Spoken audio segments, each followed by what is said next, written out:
and gentlemen, the President of the United States and First Lady Melania Trump, accompanied by the Easter Bunny.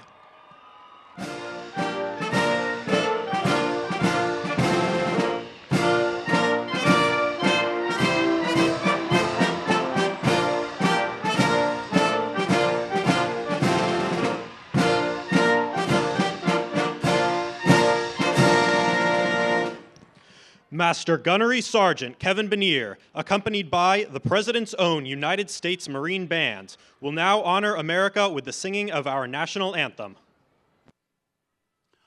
Oh, say, can you see by the dawn's early light what so proudly we hailed at the twilight's last gleaming, whose broad stripes and bright stars through the perilous fight o'er the ramparts we watched were so gallantly streaming, and the rocket's red glare, the bombs bursting in air, gave proof through the night that our flag was still there.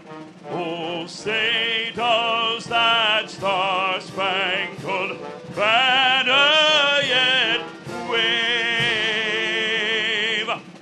o'er the land of the free and the home of the brave?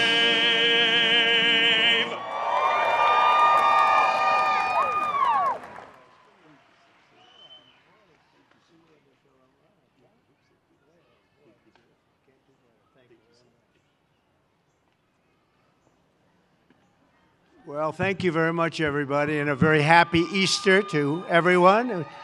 It was a beautiful day yesterday, and it's a beautiful day today. We don't have to worry about sunburn, but looks like it's not going to be raining. It's going to be really something special. 40,000, 42,000 people are expected all throughout the day, and it's an honor to have you. I just signed an executive order putting the flags of our country, all of them, all federal flags and state flags, at half-mast in honor of Pope Francis. So he was a good man, worked hard. He loved the world, and it's an honor to do that. I want to thank everybody for being here. This is some band. I've heard this band actually indirectly for 4 years and very directly now for 4.5. And I like the direct method even better. But the Marine Corps Band is very, very special. Thank you very much. What a great job. Thank you. Thank you. I also want to thank the National Park Service, the job they do in making everything so beautiful and spiffy. And I'm very difficult when it comes to that, I will tell you. Very, very difficult. And I say they have done an incredible job. You just have to look around and see.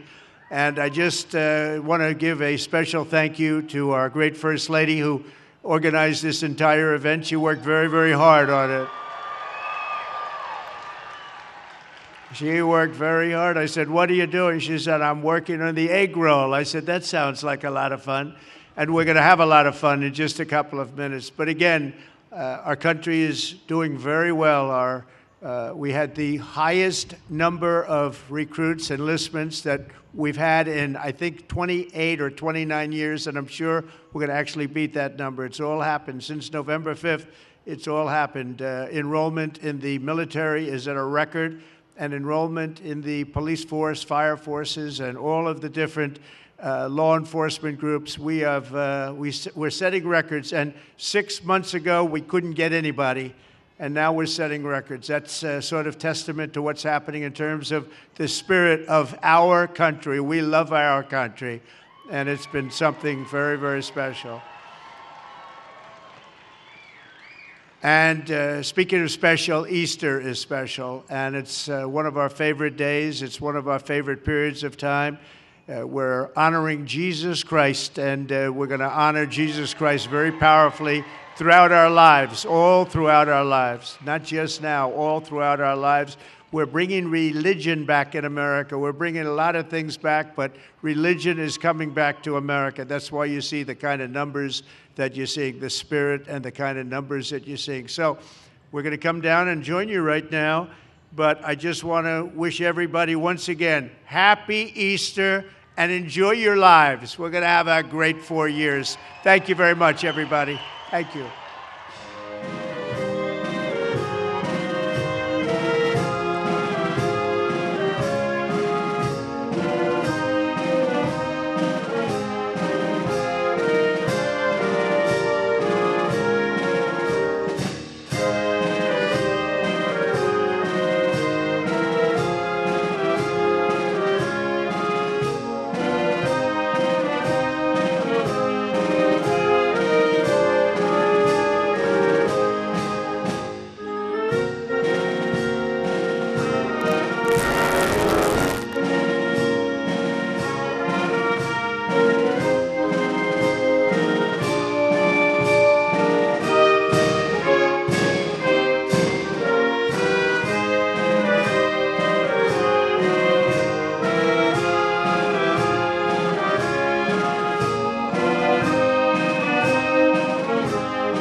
Can't see his face anyway.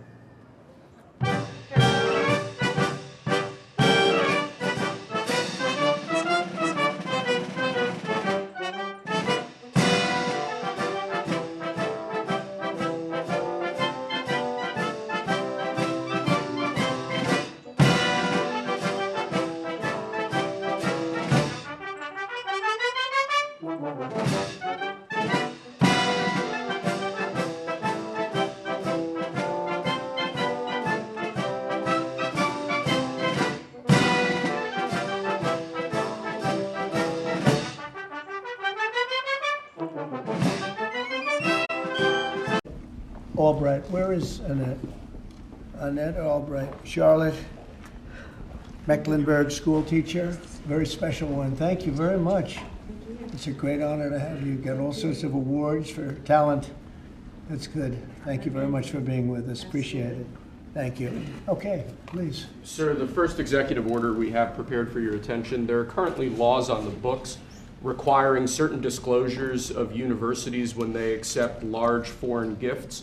We believe that certain universities, including, for example, Harvard, have routinely violated this law, and this law has not been effectively enforced. So this executive order charges your departments and agencies with enforcing the laws on the books with respect to foreign gifts to American universities.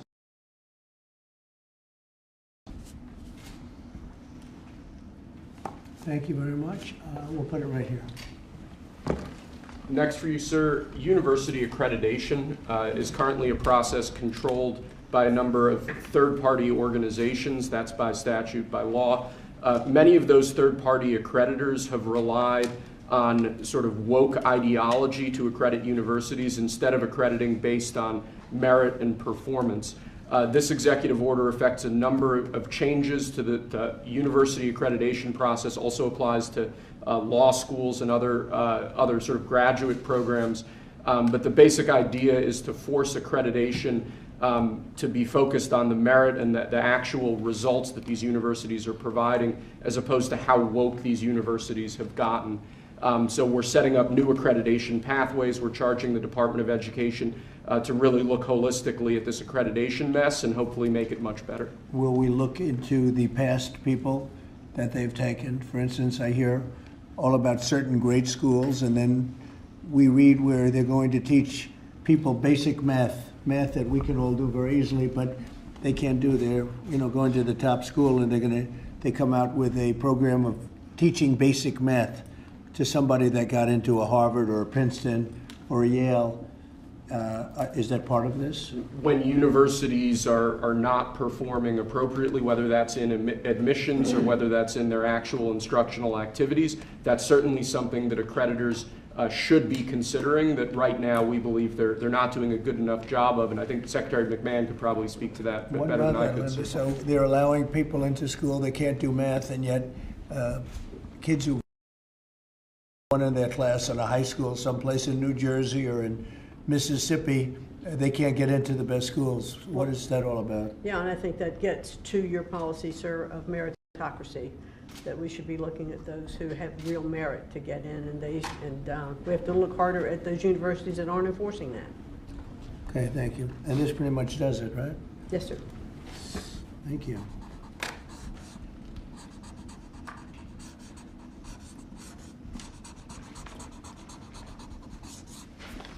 Okay.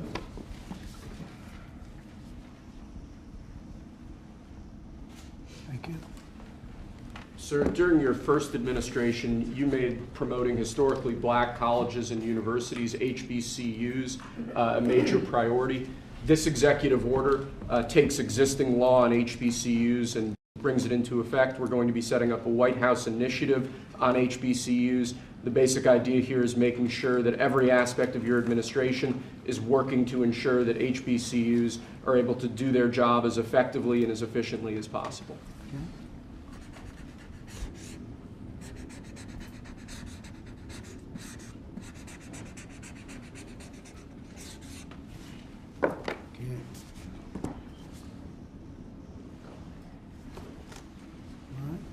This next executive order relates to artificial intelligence education, sir. You've obviously done a lot in the artificial intelligence space already. The basic idea of this executive order is to ensure that we properly train the workforce of the future by ensuring that school children, young Americans are adequately trained in AI tools so that they can be competitive in the economy years from now into the future as AI becomes a bigger and bigger deal. That's a big deal because AI is where it seems to be at.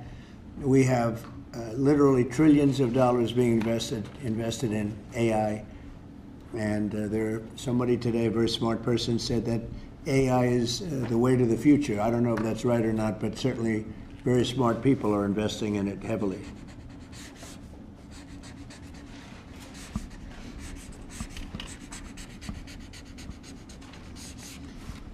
Good.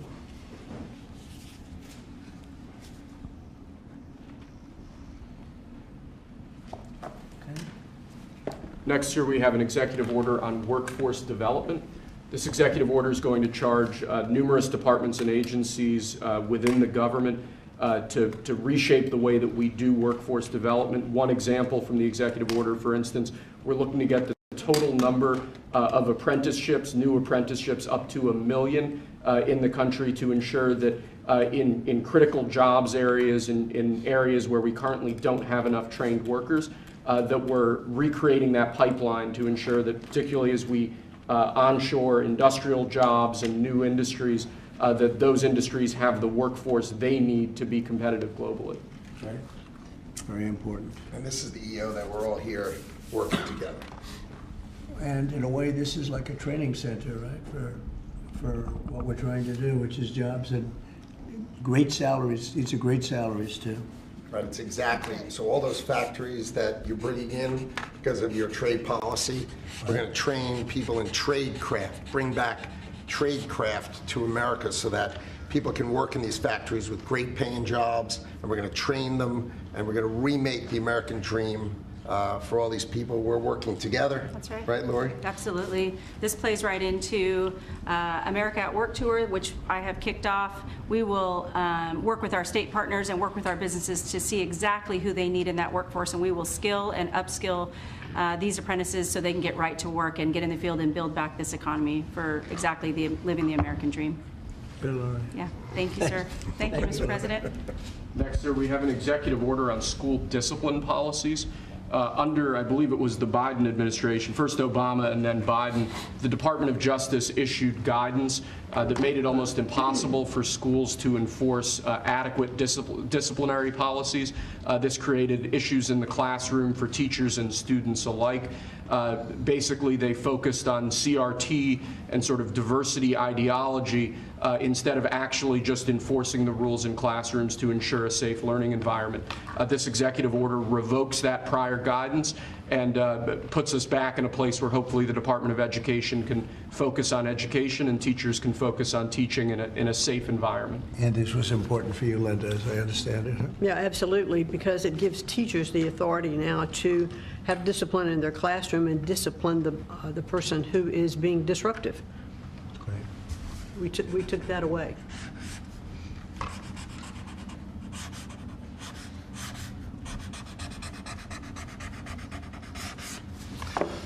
Okay.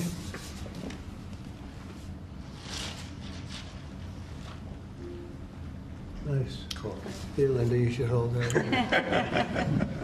Lastly, sir, we have an executive order on disparate impact theory. This is a theory that underlies a lot of the modern DEI and CRT-driven diversity culture. The basic idea here is instructing your departments and agencies to no longer rely on disparate impact theory as they're regulating, as they're issuing guidance, as they're making rules. We want to focus on results. We want to focus on actual fairness. We want to focus on merit, not things like disparate impact theory and the whole sort of diversity, equity, and inclusion cult. It's getting out of that, huh? Yes, sir. After being in that jungle for a long time.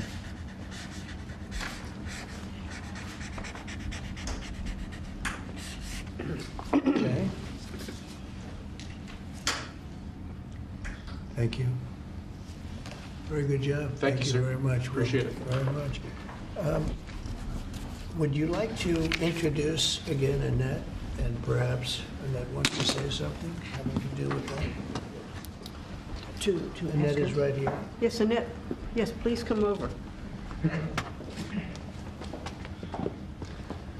Would you like to have some comments to make? I know you're a former Charlotte Mecklenburg school teacher. I'm a North Carolina girl, so Yes, it's nice New Bern. to see you. Yes, from Yes. New Bern. Yes. Thank you so much for having me. Thank you so much. I am so honored to be here. This has been an 8-year journey for me to raise awareness to the violence that's in public schools and the critical need to address violence in public schools. Again, been doing it 8 years because most administrations like to keep the violence hidden. We have 3 students that should be here with us today. We have Austin McCalf, I'm sorry if I say his name wrong, Serenity Baker, and Nazir Taylor from Charlotte, North Carolina, who was shot in the back as he was getting off of a school bus because they thought he was a part of a big brawl that happened inside a public high school. So this is very important and critical legislation that we have to keep our educators safe, we have to keep our students safe, and public schools have to be safe environments. So I think, like I said, I've done this journey alone, I've been on it, but I have a whole team behind me now. I spoke at the RNC, and I told millions that Donald Trump and his administration was going to make schools great again, and I feel that we're on the right path, and I'm just honored to be here. Thank you.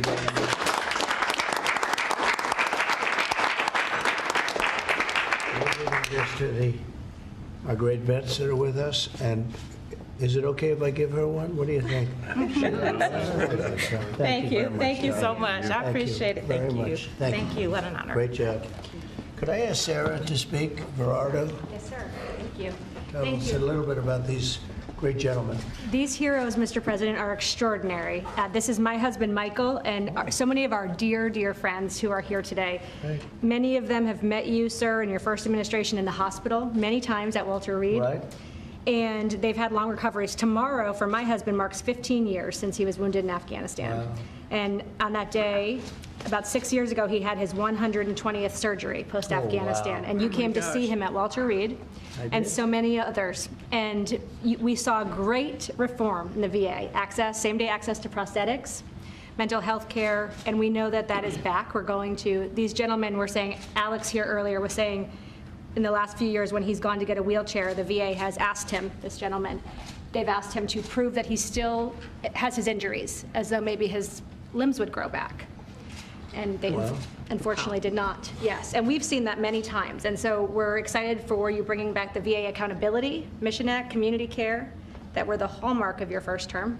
And we're so excited, sir, to be here. We're honored to be here. And thank you for all you do for our nation's heroes. Thank you. Who's that picture on there? That is Joe Biden, and it says, "Let's go, Brandon."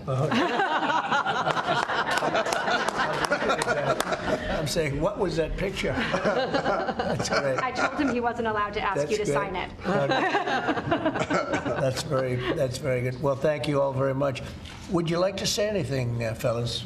There's a big chance you have a lot of good people watching that believe in you. They happen to be the media, but they believe very much in you, like I do. Anybody? Mr. President, we're very happy with the energy that this administration is bringing, and it's an administration that does what it promises, and so we're behind you. We believe in you, and I think we all love you. We got to speak for everybody. Thank you very much, and I'm going to get you a better hat. Say I have better hats. That's a good one. That was the original. It was. That means he was there. I've been wearing it before it was cool. That's right. That's an early one. We'll save that one though, right? Yes, Mr. President. Thank you. Anybody, please? I'd like to stay. Yeah. Okay.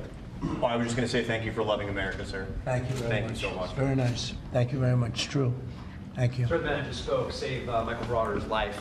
And of course, he goes immediately to say thank you, as he was the one that saved Michael Berardo, put him in the helicopter, and got him off the combat zone. Wow. So the selflessness of these men is unspeakable. That's great. So, Yeah, he's alive because of that man right here. That's very good.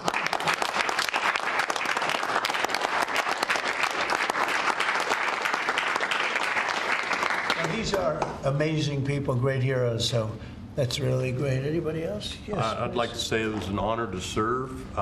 You are worth it. This country's worth it, and it's because of what Christ paid for. Thank you. And we have a spirit that people haven't seen in many years, at least 5 that they haven't seen. I think even then, because we've been through so much for the last 4 years together, it was so bad. It was so bad what they've done to the borders, what they've done all over the place, and it's really an honor to be with you, all of you. Incredible. And I'm going to give you these coins that I think you're going to really like them. I think they're the best. These are the best coins. And you have your choice. This is gunmetal. I don't know, soldiers like the black, but I think you like this one. It's okay. A lot of soldiers like the black. Here you go. What do you like? I'll go to black, Mr. President. Yeah. See, I told you. Have that. These are choices. I'll take a black one, sir. Okay, look at this. Oh, that rarely happens. You're different, huh? I'll take a black one, sir. Oh, there you go. That's great. They call the military anyway. No, but it's that I always say the soldiers, they do like it's gunmetal. What do we like here? That's what I heard, that it was gunmetal. Gold is. I'm giving him 2. We have 3 girls. They're going to fight. One for this one right here. We'll get another one too. Okay. This is actually fun. I'll take the gold, Mr. President. Okay. I thought you were going to take that gold one. Okay. Gold one, sir. Okay. You got it. I had an opportunity to sail across the Gulf of America 2 days after you named it right. Oh, wow. Isn't that great? It's been an honor. And now people say it routinely. Yep. They don't even think about the other. They say it routinely. That's been a great honor for me. Okay. I'll take a gold one, sir. Okay.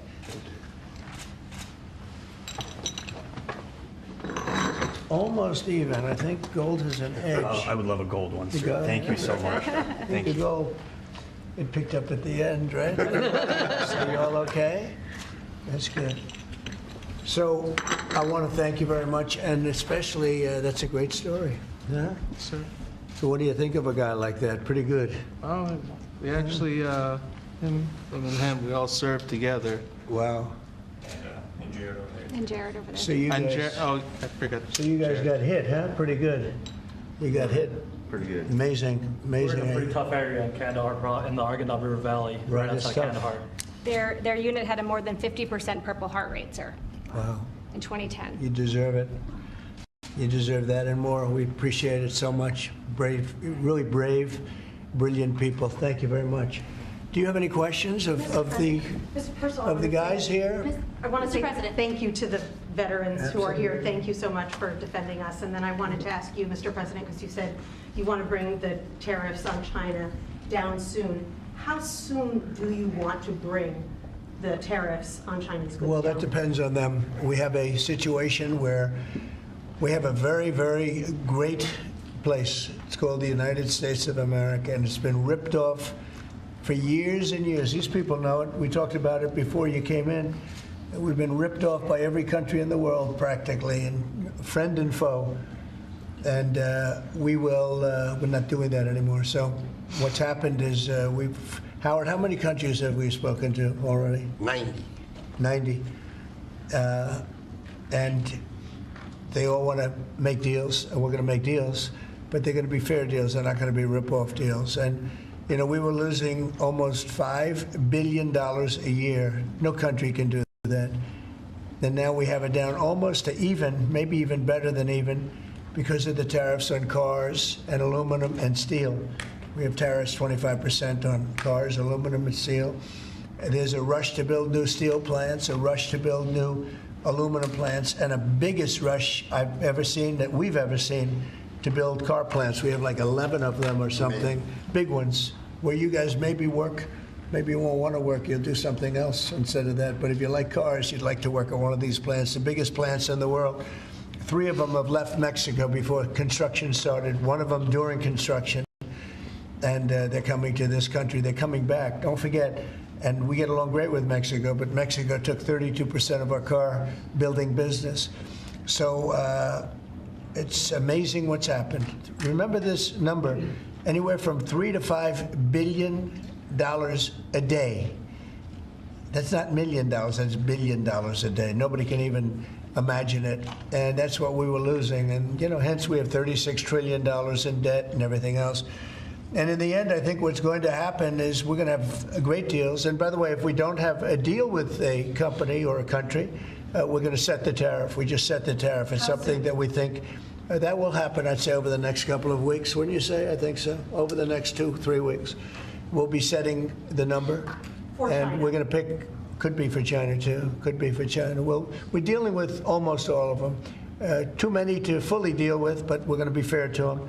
But we're dealing with a lot of countries right now, and could be with China, but maybe we'll make a special, you know, a deal, and we'll see what it will be. Right now, it's 145%. That's very high. It got there because of the fentanyl. They're sending, you know, massive amounts of fentanyl into our country and killing a lot of people, probably 200,000 plus a year, wiping them out. You probably all have friends who were killed. Somebody was killed in your family or your friends with fentanyl, and somehow it's made almost exclusively in China. And as you know, we essentially taxed them 10 and then another 10. We also taxed Mexico 25, and we taxed Canada 25. And that's the kind of money, that's what's pouring into our country right now. And it's gotten us down from losing $3 to $5 billion a day to actually making money, but breaking even, let's say, but we're going to make a lot of money. And that money is going to be used to reduce taxes. We're going to get big, big tax breaks. We're going to, you know, there was a time, I said it this morning, I think some of you were there was a time from 1870 to 1913, it was a long time ago, we were an all-tariff nation. Foreign nations paid taxes. They paid money to us in the form of tariffs. And that was when we were the wealthiest. We were the wealthiest proportionately that we ever were. And they formed committees in 1887 in particular, but they formed committees to determine what we should do with all the money. We had so much money, you guys would have loved it. We had so much money, they didn't know what to do with it. We gave it away to different causes, and You haven't seen that too much anymore, although we give plenty away, but now we shouldn't be giving it away. We have to take care of ourselves first, right? Absolutely. But we were very wealthy, and proportionately the wealthiest we ever were. We built the Panama Canal. Jimmy Carter gave that away for $1, by the way. One of the most profitable things ever built, the Panama Canal. We gave it away for $1 to Panama. Why? I don't know. Nobody knows, but that's what we had. We had people like that sitting behind this desk, and that shouldn't have happened. Panama Canal, it was the most expensive thing ever built by our country in history. I'm talking relative dollars.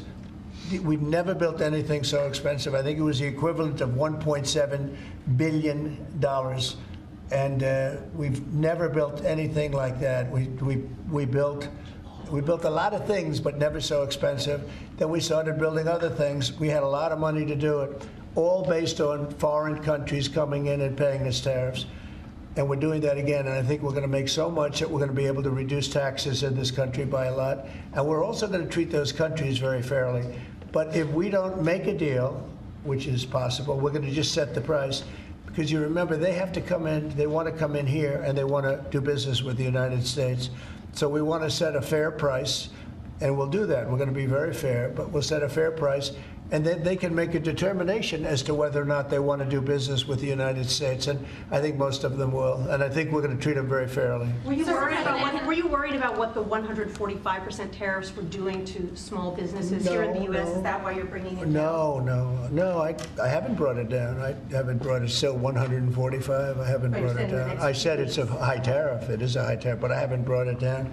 It basically means China's not doing any business with us, essentially, because it's a very high number. So when you add that to the price of a product, a lot of those products aren't going to sell. But China's not doing any business. They were doing $1.1 trillion. Think of that, $1.1 trillion. You know what that is? And it was just very unfair to us. And we were doing very little, relatively very little with them. It was a very one-sided. But we get along. I get along very well with President Xi, and I hope we can make a deal. Otherwise, we'll set a price, and hopefully they'll come here and they'll contribute. And if they don't, that's okay. So on your trip to Rome, there's a lot of leaders attending the Pope's funeral who also said they'd like to meet with you while you're there. Do you have any meetings set up? Or are you Yes, I do. I have a lot of meetings set up. I don't know if I can do it. Do you want to help me out, fellas? I got a lot of meetings. I got every leader in the world, which tells you that we have a good product. It's called the United States of America, and it's great. And these people know about it better than anybody in this room. But we have a great place, and it should be a lot greater. And that's what we're going to do. We're going to make it greater than ever before. It's very simple. Who are you going to be meeting with, President Zelensky? Well, I have a lot of meetings set up, yeah. And are you bringing anyone with you in the U.S. delegation to the funeral, like Secretary Rubio or a former president? We have a couple of people coming. We'll announce it probably this evening or tomorrow. First Lady's going, and some people are coming with me from staff. But we'll have a number of people going. I'm sure it's going to be a beautiful ceremony. Okay? I had one on Ukraine, but I wanted to ask you one about veterans since they are here today, and thank you for your service and sacrifice. I wanted to ask you about the cuts that have been made, including with the VA. Can you assure that veterans like these men here, those that have been suffering from mental health issues or burn pits, for example, will be taken care of? Yeah, very much so. In fact, they will tell you it's been better with me than any president in history. We had a 92% approval rating, which is unheard of, up 50 points from the previous administration in my first 4 years, and we're doing better now. And in fact, now they have something, the call-in doctor stuff, where it's really become, modernized and great. We don't have to go and travel sometimes long distances to get to a clinic or get to the VA. And I just heard this morning, I was listening to Doug Collins, who's the secretary. He was being interviewed, and the numbers are incredible. The approval ratings are the highest I've never heard numbers like this. It's better than the first 4 years. So no, there's no group of people more important than the people in this room. And I am not talking about the media. I'm talking about these people right here. There's no group, and they're going to be taken really well care of. That's very important to me. And on the war in Ukraine, Are you going to be meeting with President Zelensky? He's asked to meet with you this weekend. Will you be meeting with him? I don't know. I don't know that he's going to the funeral or not, but I just hope he gets this thing solved, because we're losing about, think of this, 5,000. I was saying 2,500, and everyone was telling me that's low. 5,000 soldiers are being killed every week, approximately. Think of that. Every week, 5,000 soldiers. But let's say from 3,000 to 5,000 are being killed. They're Russian and Ukrainian. They're not Americans, but they're Russian, but they're people. And they're humans. They're human beings. They have families. They wave goodbye to their son, and then they get a call that the son's no longer there. It's a vicious war. And if I can help solve it, you know, we're not losing our soldiers, but we're losing soldiers, a lot of people. And if I can solve it because of a certain ability, that would be great. And if it doesn't happen, I will say that I think Russia is ready, and a lot of people said Russia wanted to go for the whole thing. And I think we have a deal with Russia. We have to get a deal with Zelensky, and I hope that Zelensky, I thought it might be easier to deal with Zelensky. So far it's been harder, but that's okay. It's all right. But I think we have a deal with both. I hope they do it, because I'm looking to save. And, you know, we spend a lot of money, but this is about a lot of humanity. This is the worst.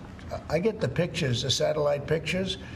I've never seen anything like it, of the fields after some of these battles. It's horrible that it's going for nothing. We would have never had this problem. You would have never had that war if I were president. I guarantee you that. And for 4 years, you didn't have it. Are you going to meet with Vladimir Putin? Please. Are you going to meet with Vladimir Putin I won't be meeting in with Saudi Arabia? It's possible, but most likely not. I think we'll meet with him shortly thereafter, though. What is Mr. Wickoff going to present to the Federal Reserve Chairman Jerome Powell, during the Biden administration in the campaign, with inflation raging, he lowered interest rates 2 times. That's right. Now, with 2 consecutive months of inflation being down, all economic theory you learned in the 8th grade says it's time to cut rates when inflation is down. You're right. He's not done that. Have you had any direct conversation with him? No, I haven't. I haven't called him. I might call him. I haven't called him, but I believe he's making a mistake by not lowering interest rates. And I think as well as we're doing, we'd do much better. He's keeping rates too high. He historically has been late, except when it came to Biden. He was recommended by a certain person that I'm not particularly happy with, but he will hopefully do the right thing. The right thing is to lower interest rates, so we'll see what happens. I think we're sitting on something that's going to be very good. With all the tariff money starting to come in, our country's going to be doing really well, and hopefully we don't have inflation. Groceries are down. When I first came in, you people were there. They hit me with the first day that I was president. Somebody started screaming at me that eggs are up. I said, I just got here. And in the first week, they were going crazy. You remember that, Linda? Yes. They were going crazy. They're saying, egg prices are too. I said, I'm here for 1 week. Just leave me alone. This is a fake news radio. And I said, you know, what can I tell you? But Brooke Rollins, our Secretary of Agriculture, and a group working with her have done an amazing job. And egg prices have gone down 87%. Energy now is down $65 a barrel. They have some energy selling gasoline for less than $2 in a couple of states. In Alabama, a couple of great states, but all over the country, it's way down from what it was 6 months ago, 3 months ago. And that has a lot to do with the war. You know, when Biden allowed energy to skyrocket, it just skyrocketed. It was out of control. Russia made a lot more money because they make their money on energy. And I kept saying, you know, he supposedly wants to end the war, but he lets energy go out of control. Well, I've gotten it. We are drilling like crazy right now, and we have it down to $65 a barrel. It went up to almost $100 a barrel. And at that number, Putin and Russia made a lot of money.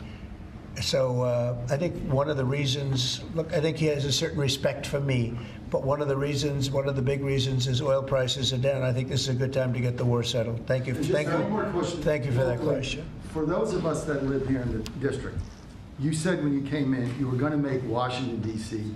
great again. Right.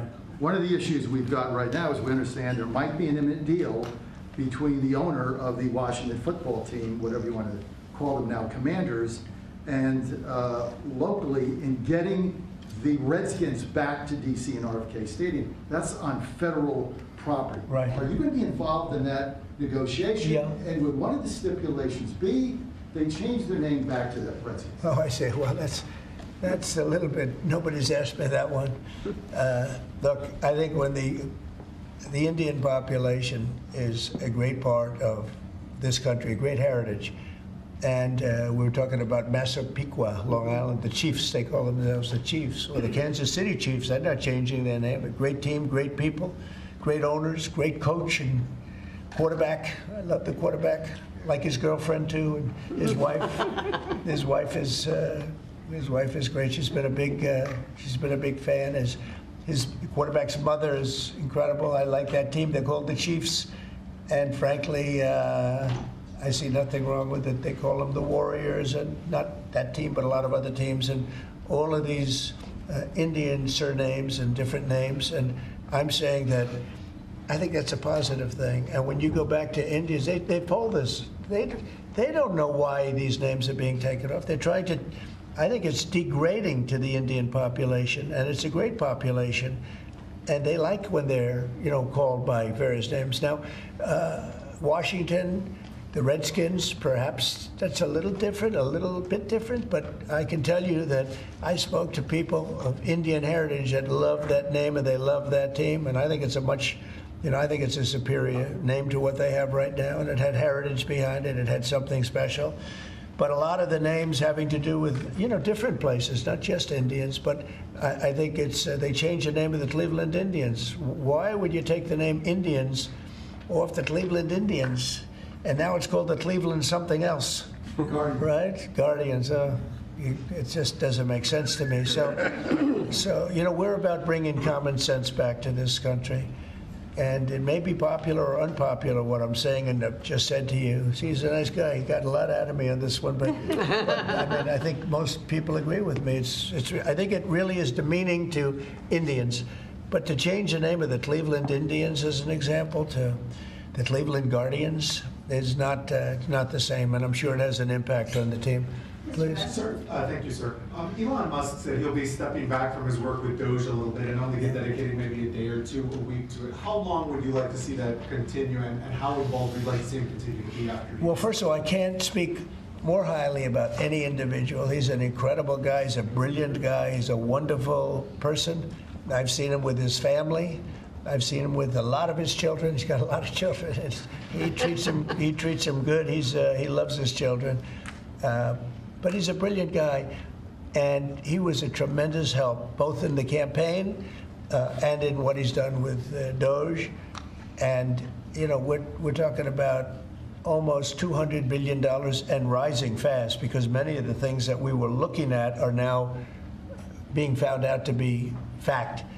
It's terrible. I mean, the fraud, the waste, the abuse, the everything that's happened is just terrible. So I also know that he was treated very unfairly by I guess you'd call it the public, by some of the public, not by all of it. He makes an incredible car, everything he does is good, but they took it out on Tesla. And I just thought it was so unfair because he's trying to help the country. But he has helped the country. I also want him to make sure that he's going to be in great shape, and I know he is. I mean, he's going to do great. He loves the country. He didn't need to do this. He did it.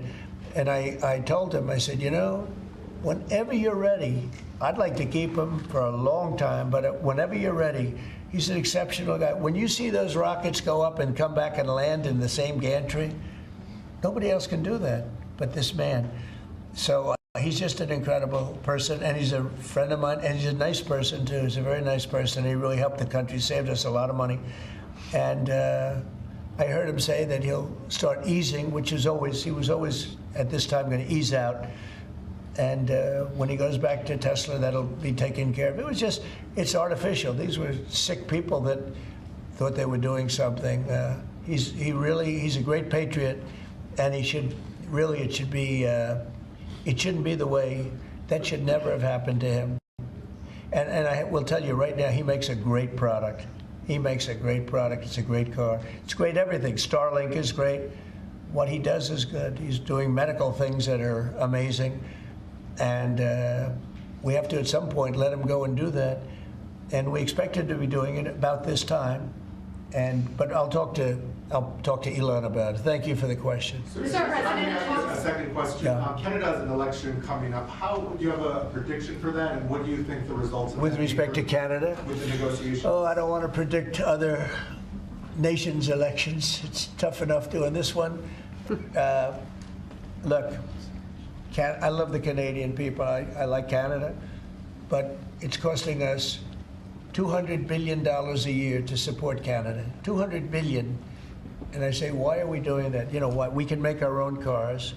We have more energy than they do. We have more energy than anybody in the world. We don't need their lumber, obviously. We have more lumber. We have a lot of lumber. We have a lot of everything that they sell us. But in particular, cars, they took a large percentage of the car making, and I want to bring it back to this country. I really don't want cars from Canada. So when I put tariffs on Canada, they're paying 25%, but that could go up in terms of cars. When we put tariffs on, all we're doing is we're saying we don't want your cars in all due respect. We want really to make our own cars, which is what we're doing in record numbers now. You know, we're going to be at record levels in a very near future because of all the plants, the car plants that are being built. And I'd rather see them made in Michigan and made in South Carolina and made in different states, Tennessee. We have a lot of great car-making states, and we have some that aren't car-making yet, but they will soon be car-making states. And that's what I want to see for our country. At the same time, I want to help Canada. I have spoken to the current Prime Minister.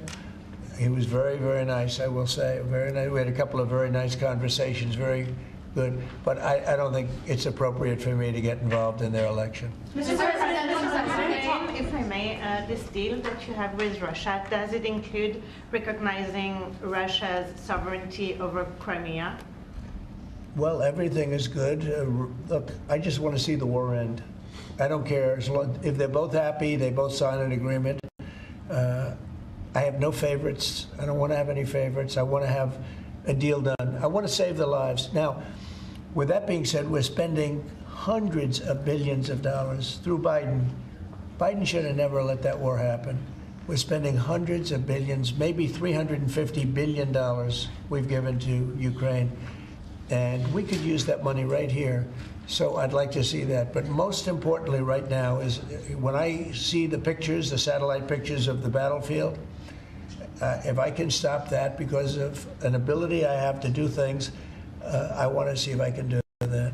Yeah. Mr. President, thank you. On tariffs, you just mentioned that 25% could go up on cars in terms of Canada. Does that mean that you're considering changes to the auto tariffs and auto parts? No, we're not considering it now, but at some point it could go up, yeah, because, again, we don't really want Canada to make cars for us, to put it bluntly.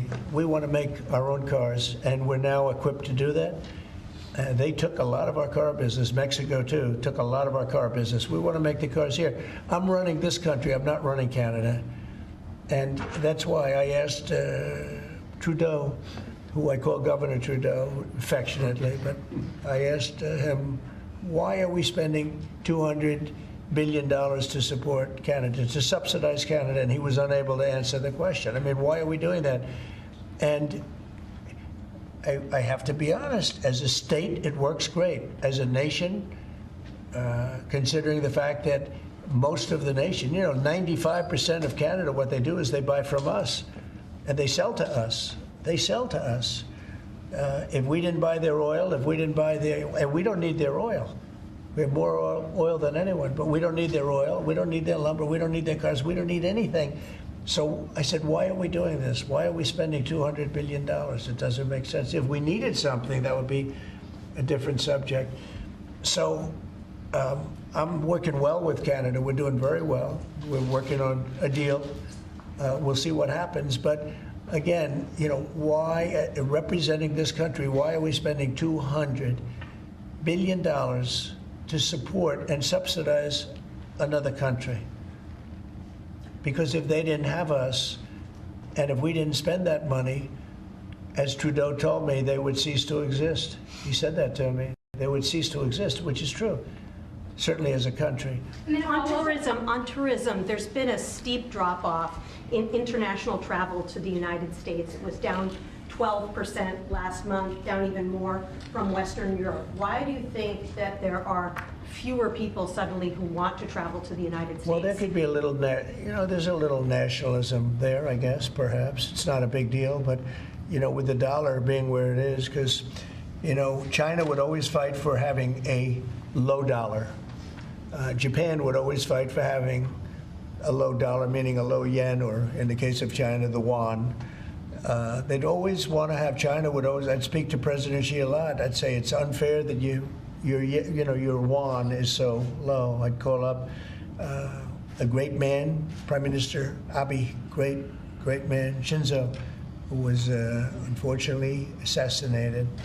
And I used to tell you, he was a good friend of mine. I used to say, Shinzo, you can't let your yen go down. It makes it very hard for us to sell tractors. It makes it very hard for us to get tourism. And our dollar is a little bit on the low side. And that means that a lot of tourism is going to come in. But I could see a little bit nationalism at work. And I could see it likewise with us, not wanting to go to certain countries. But that'll work out very Do easily. you think some people are scared to come here because they hear the stories of tourists who are detained for a few days or even a week or two? No, we treat our tourists great. We're the tourism capital of the world. There's no place like this. And there may be a little bit of nationalism, but I doubt it. I actually doubt it, yeah. Mr. President, has there been any direct contact between the U.S. and China for trade at all? Yeah, of course. And every day. Every day. And then secondly, would you support a millionaire tax? I think it would be very disruptive because a lot of the millionaires would leave the country. In the old days, they left states. They'd go from one state to the other. Now with transportation so quick and so easy, they leave countries. You'll lose a lot of money if you do that. And other countries that have done it have lost a lot of people. They lose their wealthy people. That would be bad because the wealthy people pay the tax. Okay? Sir, how did the talks today go in London? Do you think that the asks from Ukraine and I think they went well. I mean, we got to get two strong people, two smart people to agree. And as soon as they agree, the killing will stop. But I think they went well, pretty well. So as you said, we understand that your economic team, many of them are here today, J.D. Vance, has negotiated what's been called a monster trade deal with India, like biggest one ever. Can you share with us what some of the framework of that might be? You said England. India. India? India. Oh. Muslim. They're not very complicated, these deals. It's about the tariffs. India charges almost more than any other country in the world. And believe it or not, we do very little business with India, other than the fact that I like the Prime Minister very much. He's a friend of mine. He was here 2 weeks ago, as you know. And we stood right outside, did a news conference. Unfortunately, the grass was very wet. And it was very hard for people to stand on the grass. They got their shoes all ruined. But other than that, it was a very good news conference. And he's a great guy. But we do very little business. You know why? Because their tariffs are so high. They have among the highest tariffs, higher than China. They have among the highest tariffs in the world. And I understand they're going to reduce those tariffs. But it's really sort of their problem, not ours. We do very, very little purchasing in India because and selling. We do very little selling. I mean, Harley Davidson, I said, how are you doing in India? This is about 6 years ago. They came to lunch as a great American company. They make the motorcycles. And I said, how are you doing in India, as an example? Well, we don't do any business there. Why? Because the tariffs are too high. I said, that's interesting. Well, what are you going to do? He said, well, we're going to build a plant in India. And that's what they did. I don't want that to happen. They were forced to build a plant. Well, essentially what we're doing is the same thing. Remember, there's no tariff when they build their plant here. And everybody wants to build because they don't want. And the higher the tariffs go, the more likely it is they come in and build a plant. I mean, if it's 25%, that's fine. If it's 50%, you'll get more plants. 75, you get more. At 100, you get more than that. And they're all coming in at numbers that I don't think, Howard, there's ever been numbers like we've seen. Never. $7, $8 trillion worth. in 2 months, because it took me a month to get started, in all fairness, but in 2 months we did this, and now we're coming up on 100 days, first 100 days, and I think we're going to be close to $8 trillion. There was never any president that did even a tiny percentage of that. Okay, any other questions? Sure. What about a deal signed, one of the deals signed by your 100-day mark, and China is saying that you were threatening and blackmailing them into a deal? What would be your response? Well, I mean, China, look, I have great relationships in China, and with President Xi in particular, but China has been charging us massive tariffs for many years. That's one of the reasons they were able to steal so many of our companies. They took our companies out of America, and they built their plants in China. And one of those things, so now we're reversing it, but at levels that nobody's ever seen before. No, we're going to get along great with China, I have no doubt about it. Thank you very much, everybody. Thank you, Beloved in this country, and we've had talks on the war with Ukraine and Russia, and trade. We're doing very well, I think, on both. We've had some pretty good movement in every respect. The war is very important that it ends with, I used to say, 2,500 people a week dying, young people, mostly soldiers from Russia and Ukraine, and we want to end that war. We want to end it quickly, and I think we've made a lot of progress, and we'll see what happens. This next few days is going to be very important. Meetings are taking place right now. Additionally, we talked about trade, and we get along very well on trade. We'll do something, but I think the Prime Minister knows that over the years the United States has been very good to a lot of people, and it's time for us to benefit also. So we're going to have a good relationship on trade, and we discussed other things also. But Mr. Prime Minister, it's an honor to have you at the White House. Thank you very much. Well, thank you, Mr. President. This year is 200 years since the first immigration from Norway to the U.S. We come here early in your term. Appreciate that you take time. We have highlighted that very close cooperation. We are allies. We look after security in the north, in the Arctic. A lot of confidence between our services. We have discussed in detail the war in Ukraine. I have saluted the President for his initiative to make progress towards something that can be a ceasefire and an end to this terrible conflict. It is a complex picture, but it needs political will and push, and we have exchanged ideas on that. And then I think the President and his team have been open to hear our perspectives. And on trade, we have also emphasized that we can benefit, both of us, by trading. We can be complementary, and we can find good solutions. But first of all, I appreciate, Mr. President, the spirit and the tone of this conversation, which has been a confirmation of a very strong partnership. Thank you very much. Appreciate it. Any Mr. questions? President, can I ask you Yes. first, Mr. President, have you spoken about the tariffs that you want to impose on Norway? Is there a chance that you can lower We spoke them, about you can lower trade, those tariffs? and we understand each other very well. I think we'll have no problem. You think that you can get an agreement? I think with we'll have no problem whatsoever with Norway. Mr. Did you discuss a possible visit to Norway? Did you discuss a possible visit for President Trump to We Norway? didn't, but I love it. I mean, I've been there, and it is a beautiful place. They have. But I told the President that, he is receiving us early in the term. He's welcome to visit Norway. We would like to have him, and it will be another way of emphasizing this strong friendship. Mr. President, Norway has been a staunch supporter of Ukraine since the Russian invasion in 2022. Has something been discussed here today that may have altered your views on things? No, we want to, very simply, I have no allegiance to anybody. I have allegiance to saving lives, and I want to save a lot of lives. A lot of young people, mostly young people. It's the war. It's the soldiers, and if we can do that. Also, as you know, I got started because the money that's been spent on this war is insane. It should have never happened, and it would have never happened if I were president. But Biden spent $350 billion on this, and it's a shame. and that's what got me involved. And then I looked at, and I see the results. It's horrible. It's a killing field. 5,000 soldiers a week on average. And we want to stop that. We both want to stop that for a lot of reasons, but I would say that is my number one reason. Do you think that Russia, that we will get Russia to accept a deal that also Ukraine and Europe is willing to? I think so, yeah. I do. I believe they will accept, and I think we're going to get this over with. I hope so, soon. Continue to lack support from NATO allies in your goal of obtaining Greenland.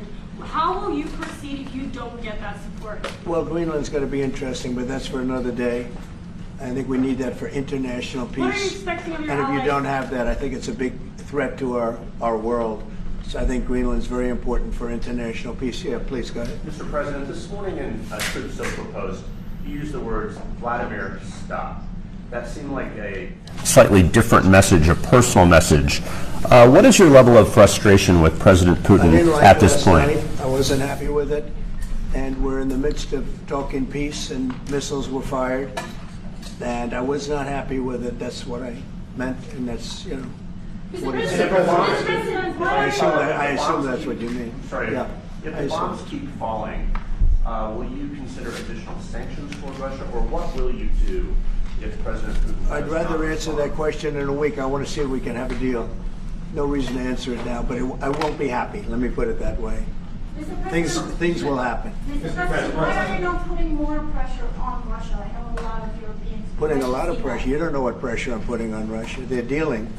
You have no idea what pressure I'm putting on Russia. We're putting a lot of pressure. Can you maybe tell us that? What kind of We're pressure putting are a you lot putting of on pressure on Russia, and Russia knows that, and some people that are close to it know, or he wouldn't be talking right now. The Prime Minister understands that better than anybody. He wouldn't be talking right now. He's talking, and we're putting a lot of pressure. I think he wants to make a deal. We're going to find out very soon, but it takes two to tango, and you have to have Ukraine want to make a deal too, and they're being hit very hard, and I do believe they want to make a deal. Mr. President, Mr. Prime Minister, if I may.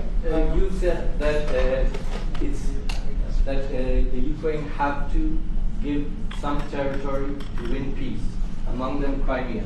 Do you stand by that? And I know that the former NATO General Secretary today has told you that he does not agree, and he believes in territorial integrity of the Ukraine. How will you deal with that with your allies? And do you stand by that Ukraine have to give?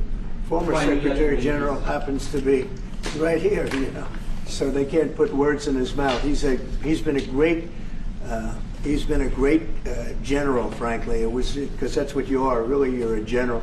But he's been a great Secretary General. We had a tremendous relationship, very successful, and I think he could speak for himself. He's right here. But do you still agree that Ukraine have to give some territory away to win peace? Well, it depends what territory. They've been fighting. They've lost a lot of territory. And we'll do the best we can. Working with Ukraine, we'll do the best we can. But they lost a lot of territory. When you say Crimea, that was handed over during a president named Barack Hussein Obama. That had nothing to do with me, Crimea. That was 11 years ago with Obama. And they made a decision. There wasn't a bullet fired. There was no fighting. There was no anything. They just handed it over. Now they say, well, can you get it back? I think that's going to be a very difficult thing to do. That was given by Barack Obama when he was president, not by Donald Trump. Thank you, Mr. President. I had a long You have meeting, a peace Mr. proposal President. that you put on the table. It's a 30-day ceasefire proposal. Your national security team presented it to both Ukraine and Russia. 2 months ago, Ukraine agreed to that ceasefire proposal immediately. Russia has not. And my question is Russia the obstacle to peace based upon that, just getting to that 30-day ceasefire? I don't think so. I think that they both want peace right now. They're ready to do something. We'll see what happens. Complicated, very complicated. But I think they are both very much looking to make a deal. Marco, what would you say? Well, first of all, what was put before our partners was options to discuss about things that it would take to end a war. This war is endable.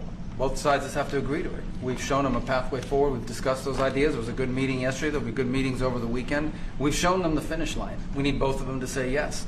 But what happened last night with those missile strikes should remind everybody of why this war needs to end. It's horrible those missiles landed. What's even worse is there are today people that were alive yesterday that are not alive today because this war continues, and the president wants to stop it. And everyone should be thanking the president for being a peacemaker and trying to save lives. That's what we're trying to do here. It's not our war. We didn't start it, as you know. But we're trying to end the dying. We're trying to end the destruction. And we've shown the path forward. We can see the finish line, but both of them have to get there. We're going to do everything we can to help them get there, but they have to ultimately say yes. And we are using a lot of pressure on both. You know, if you think we're just in there because we're nice people, and we are nice people, but we're using a lot of pressure on both. What concessions, Mr. President, and to your national security team, what concessions has Russia offered up thus far to get to the point where you're closer to peace? Stopping the war, stopping taking the whole country. Pretty big concession. Mr. President, if you are going to take down the tariffs, what do you want Norway to buy more of from the U.S.? To buy more? Well, you don't need snow. You don't need skis. You don't need ski champions either, right? You have a lot of them. We just want to keep the relationship the way it is. We've had a great relationship.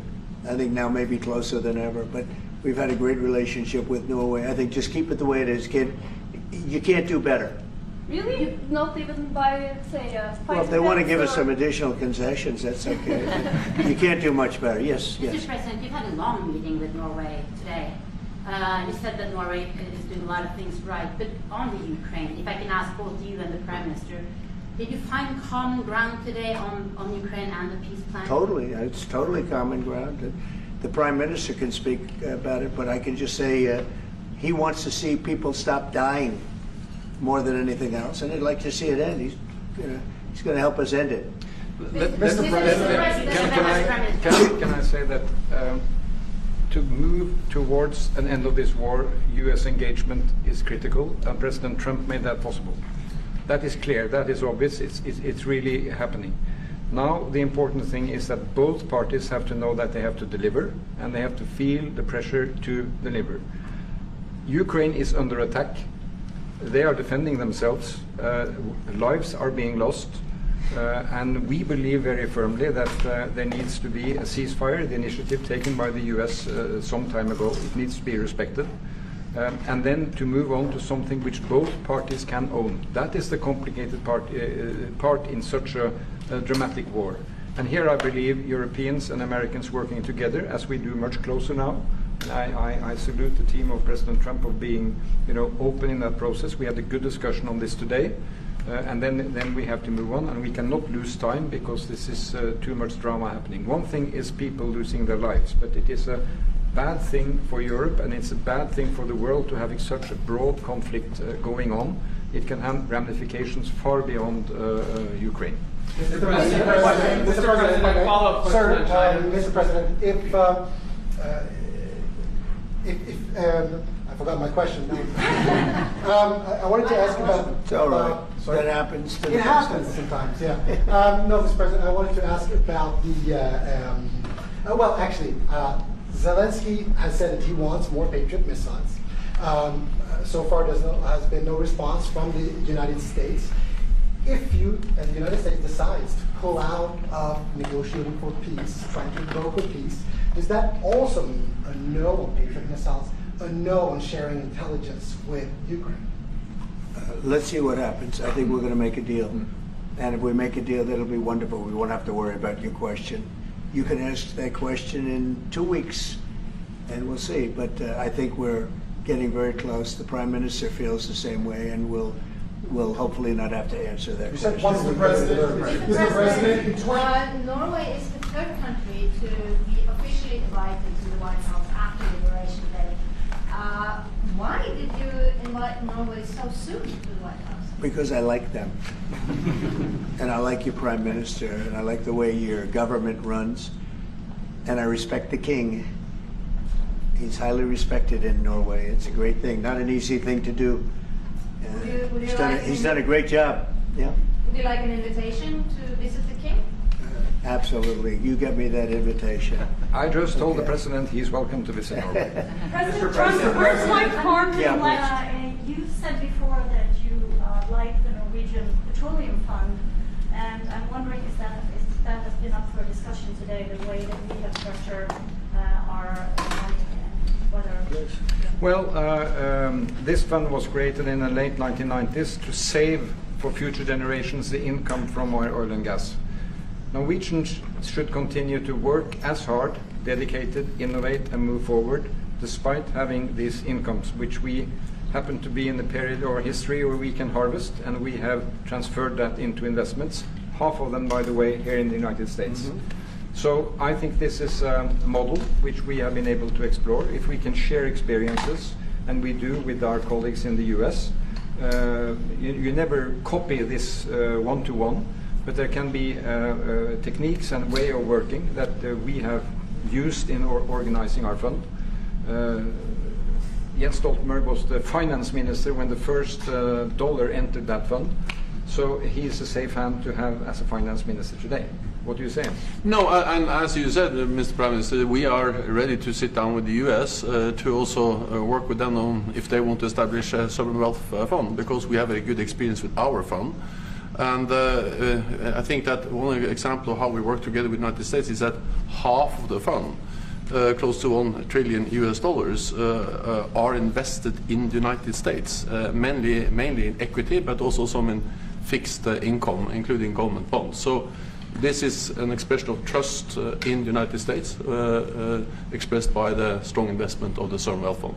Then just briefly on Ukraine, since it was mentioned, we had a very good and extensive discussion about Ukraine, the path forward to peace.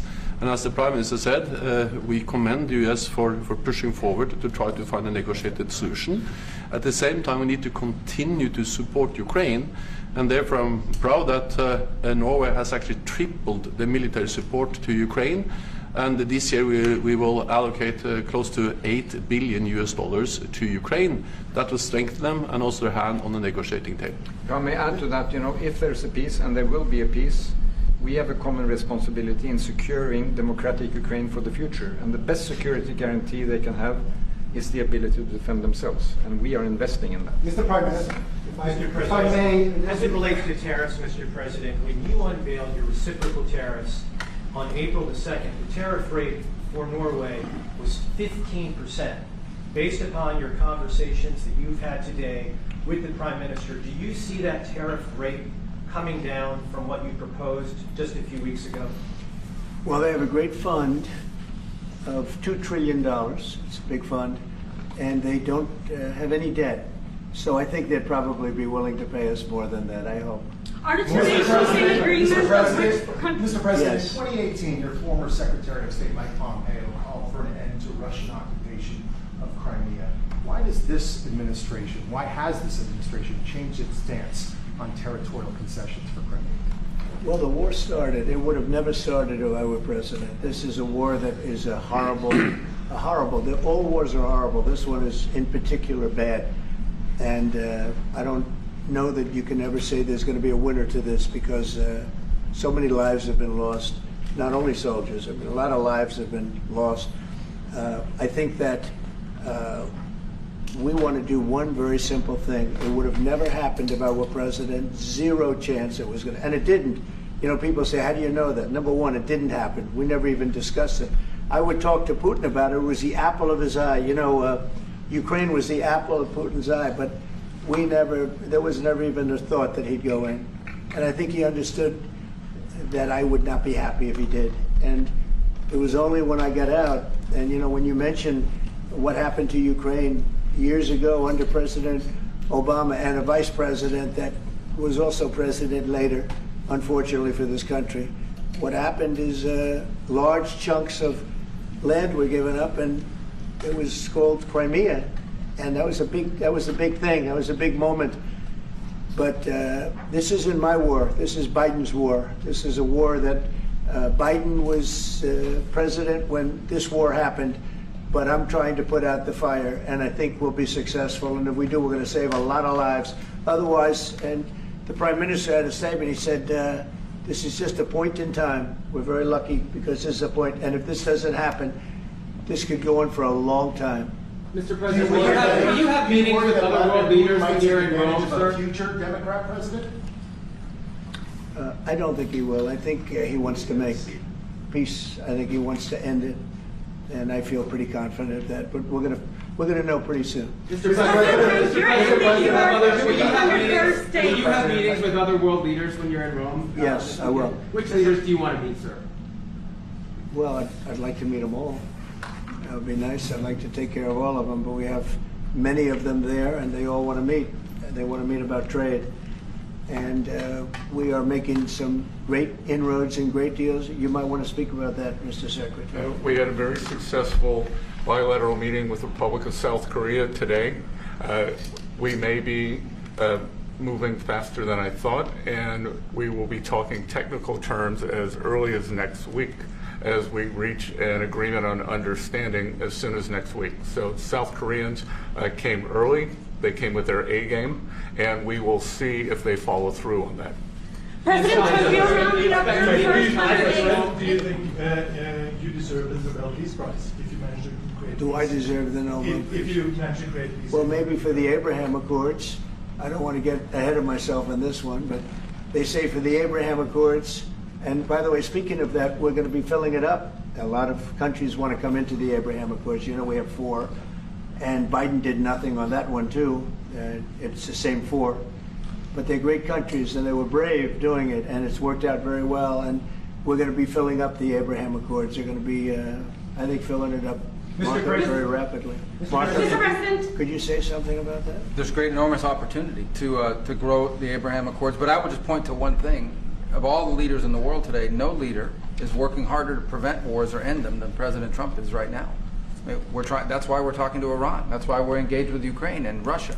It's the desire to prevent these wars from breaking out and to end the ones that exist already. And again, I just think it's tremendous for our country to be led by a president who desires to bring peace and establish peace and protect peace. So it's hard work. Mr. President, You know, Marco just mentioned something that maybe we should talk about for just a second, if we could, Mr. Prime Minister. And you're involved in it too, because you've been involved in the world and peace. But I think we're doing very well with respect to Iran, and we're having very serious meetings. And there are only 2 options, and the one option is not a good option. It's not a good option at all. And I think we're doing very well on an agreement with Iran. But that one, we're doing a lot of things, I will say. But that one is well on its way. We could have a very, very good decision, and a lot of lives will be saved. Mr. President, on the economy, there was a slowdown. Mr. President, on the economy, there was a slowdown as it relates to home sales in the month of March, the slowest pace since 2009. Is that an economic indicator, and perhaps the Treasury Secretary can weigh in on this as well, is that an economic indicator that concerns you about the broader U.S. economy? No, they had very good numbers on housing today, extremely good numbers, and that's despite interest rates, because, you know, if you look at what happened, everyone said, oh, I said I was going to get prices down. I did. Energy just hit $1.98 in a couple of states. It's way down. Energy's down, and we're about $64 a barrel. When I came in, and we were looking at $89, $90, $95. And by the way, that helps us solve the war too. Having those energy prices is a big incentive for Russia to also agree with solving the war problem. Groceries are down. When I was with you 2 months ago, you were complaining about eggs. I said, I just got here. I was here for about a week when the press started saying about eggs have gone through the roof. I said, I just got here. Tell me about eggs. And they have been. They went through the roof, and you couldn't get them. So we just had a big Easter egg hunt at the White House. Thousands and thousands of eggs, and the price was down 87%. So we did a great job. Housing is doing very well. We should lower interest rates. That's the Fed. I hope they lower interest rates. That's a smart thing to do. Be ahead a little bit, although already it's a little bit late. But in the end, we just have a great country. We have a very strong country, and we have every other country. I can't think of one country that doesn't want to negotiate a deal. And they either negotiate a deal or we set a deal that we think is fair. Because we don't have to go through all of these, it would be physically impossible. You know, you have so many people that really understand it, which is a very small group of people here. And we are going to, at some point, just set prices for deals. Some will be tariffed. Some treated us very unfairly. They'll be tariffed higher than others. But we've been ripped off for many, many years. The United States has been ripped off like no country probably in the history of the world has been ripped off for 45, 50 years. And countries have gotten rich by doing that with the United States. We've taken care of their militaries, and military is another subject we talk about. We're not going to make that subject to any of the deals, but you know the same countries that I do where we virtually take care of their military and then don't get treated fairly on trade. So the people, and I don't blame those countries, I blame the people that sat at that beautiful desk right behind you, because those people didn't do the job for this country, and they let us lose $4 billion a day on trade. We were losing $4 or $5 billion a day on trade when I got here, and now we're going to be much better than breaking even, and we're going to be making $4 or $5 billion a day on trade. So, I don't blame any country, not the worst of them. And we were abused by countries. I blame the President of the United States that happened to be sitting when these deals were made. Disgraceful. When I was here, we had a great 4 years. We had the most successful economy in the history of our country, my first term. And we were very tough on trade. And with China, as you know, they paid hundreds of billions of dollars in tariffs. But nobody else ever did that. China paid not 10 cents to any other president. And but not only China, virtually every country got away with murder. And we just can't let that happen. Thank you very much, everybody. Thank you very much. Appreciate it. We have a long flight today, but we're going for a good reason. Have any questions? What news Steve Witkoff will get out of his meeting with Will today? He'll be calling me. They just left the meeting. I haven't been briefed yet, but we had I hear a pretty good meeting. Mr. President, any update on Secretary Hegseth? Your confidence in him? About what? With Signal, having Signal on his I don't view Signal as... on his work computer. What do you think? I don't view Signal as important. I think it's fake news, really. I don't view it as important. You said you were going to be meeting with some leaders while you were in Rome. Is there anything else? I'm going to be meeting with some people in Rome, yes. Who are you meeting with? And a little bit quickly, and frankly, it's a little disrespectful to have meetings when you're at the funeral of the Pope. Are you going to be meeting with... But I'll be talking to people. I'll be seeing a lot of people, including the Prime Minister of Italy. Do you have any plans to see former President Biden? Very, very good Prime Minister. Former President Biden, any plans to talk with him? He's going to be there. I didn't know. I mean, it's not high on my list. It's really not. Sir, can I ask you about this judge in Wisconsin who was arrested because of immigration issues? What's going on with the case there? That's a terrible thing. The judge was arrested because he was housing a trendy Iroquois. Right? Is that the one you're talking about? It's pretty surprising. It's terrible. Mr. President, you said that you've spoken to President Xi multiple times. Is that since taking office, sir? I don't want to discuss that, but I'm speaking to a lot of people from China, but I'm speaking to people from all over the world on the tariffs, and we're making very good deals. Very good. It's going to make our country rich. We're not going to be ripped off like we have been for the last literally 50 years. There was a car bomb in Moscow this morning that killed a Russian general. Do you have any reaction to that? Killed what? Russian general killed by car bomb. Well, no, I just heard you just told me that for the first time. Where did this take place? It took place in Moscow. Was it Russian general? That's hitting close to home, right? That's a big one. I'll look at it. If I hear anything, I'll let you know. So when you see these leaders in Rome, it's more like mixing mingle at the funeral, right? Or you're having individual one-on-ones? It's a little tough because we don't have much time. And we're arriving at about 11:30. And we have some people meeting us already. And then I'm taking pictures with the military tonight when we get to the house at 12 o'clock, the embassy. And so we don't have really much time. And as you know, tomorrow morning we're sort of leaving early. I think that we're going to try and see a couple of people that are important to what we're doing. Why did you feel it was important to go to the Pope's funeral? I just thought it was out of respect. You know, I won the Catholic vote, and I think it's the first time that ever happened where a Republican won the vote, and I won it by a lot. And I have a great relationship to the Catholics. Very simple. What do you think? But I won the Catholic vote. We got 56% of the vote. I don't know why we didn't get more, actually. I don't think I got any. But we did well with the Catholic vote, and our relationship is very good. So therefore, you know, I think it's a problem. Sir, on your President said that Secretary Bethesda said that you know, you wouldn't drop tariffs on China unilaterally, that you would need to see some kind of movement. What do you want to see from China? No, he's right about that. Well, I'm not going to drop them unless they give us something that's, you know, substantial. Otherwise, I'm not going to drop them. It'll all work out. Those things always work out. You know, we're working on a lot of projects right now.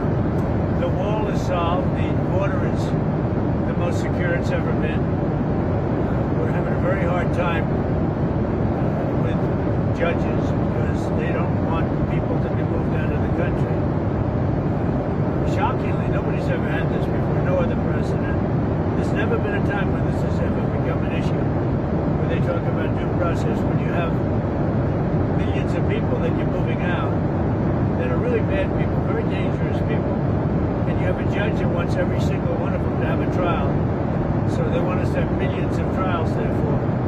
And how long does the trial take? Weeks? The trial can take weeks. That's not what it's about. That's not what our country's about. And that's not what I got elected on. And these are judges that just want to, you know, show how big and important they are. They're local, federal judges, and they shouldn't be allowed to do it. You know, we have hundreds of thousands of people that we want to get out of the country, and the courts are holding us back. Some judge that nobody ever heard of is holding us back. It's very dangerous for our country. I mean, you want to see a country that'll have crime? Let that happen, because it's really dangerous for our country, and I can't believe the Supreme Court would let that stand. What movement do you consider substantial from China? Well, free up China. You know, let us go in and work China because, frankly, that's what we wanted last time. We almost got it, and then they backed out of that deal. But we had it to go into China and sell our product, sell our wares. In other words, it's called to open China. That would be great.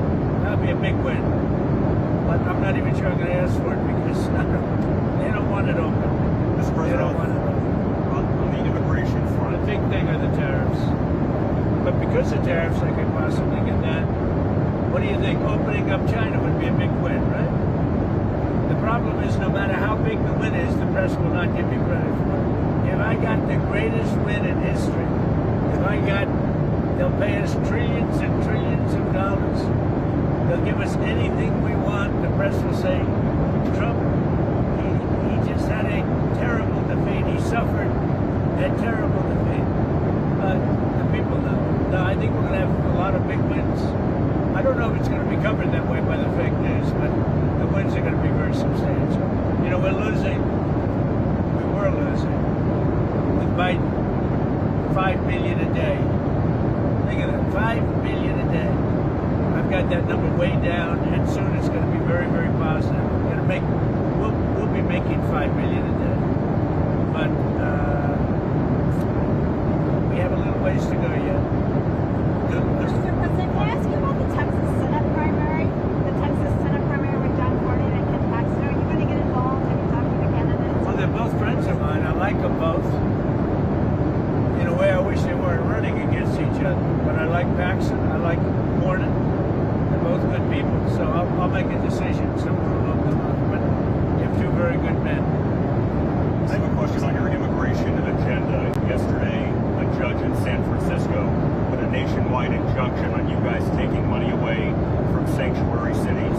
Your reaction to that, then I have a question about the markets. Well, it's unbelievable when you hear a judge in San Francisco or a judge in San Diego to us nationwide injunctions having to do with the whole country. Sitting behind a bench, a local bench, even though in some cases, in many cases, they're a federal judge, but a judge can close down. We should close down sanctuary cities. We shouldn't have sanctuary cities. And we'll see how that turns out. But sanctuary cities are sanctuary for criminals. That's what they are. They're sanctuary for criminals. They protect criminals. And we should close them down. If we want a safe country, you have to get rid of sanctuary cities. Mr. President, on India and Pakistan, there are tensions after the attack in Kashmir. You got any message for them? Are you going to be talking to them? I'm very close to India and I'm very close to Pakistan, as you know. And they've had that fight for 1,000 years in Kashmir. Kashmir's been going on for 1,000 years, probably longer than that. And it was a bad one yesterday, though. That was a bad one.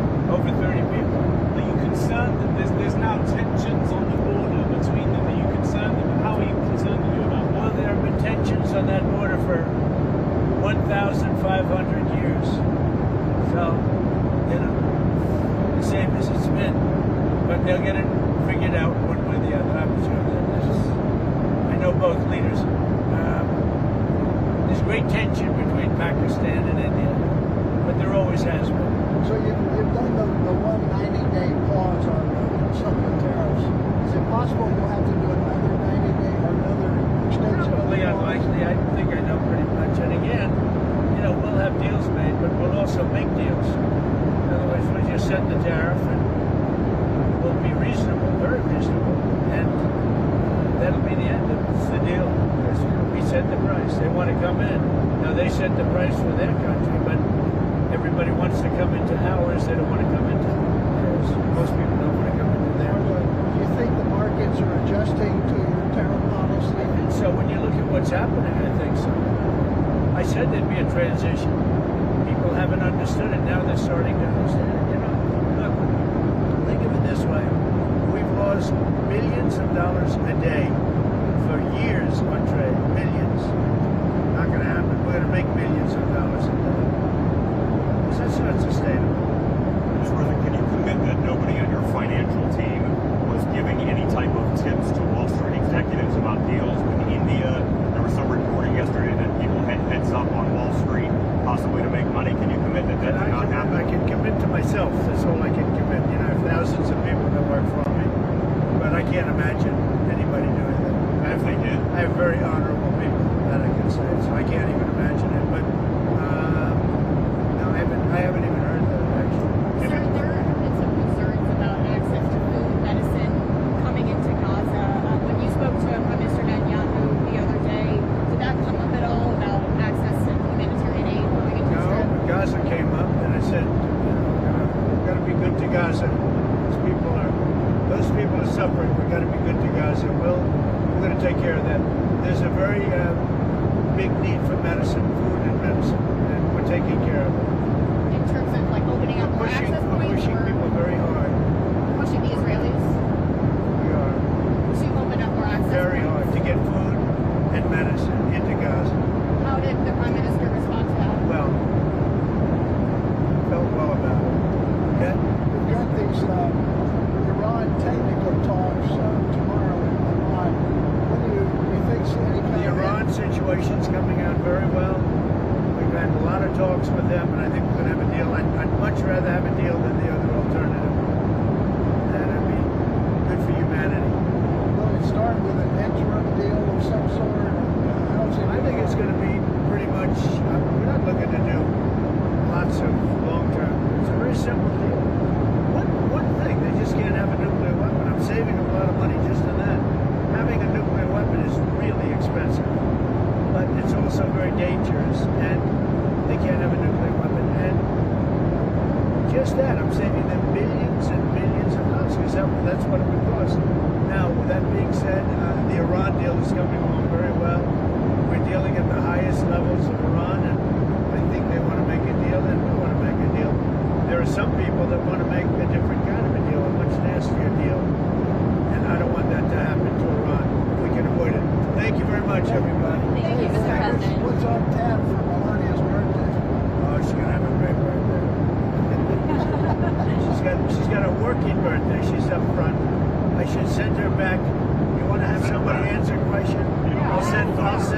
back into the lion's den.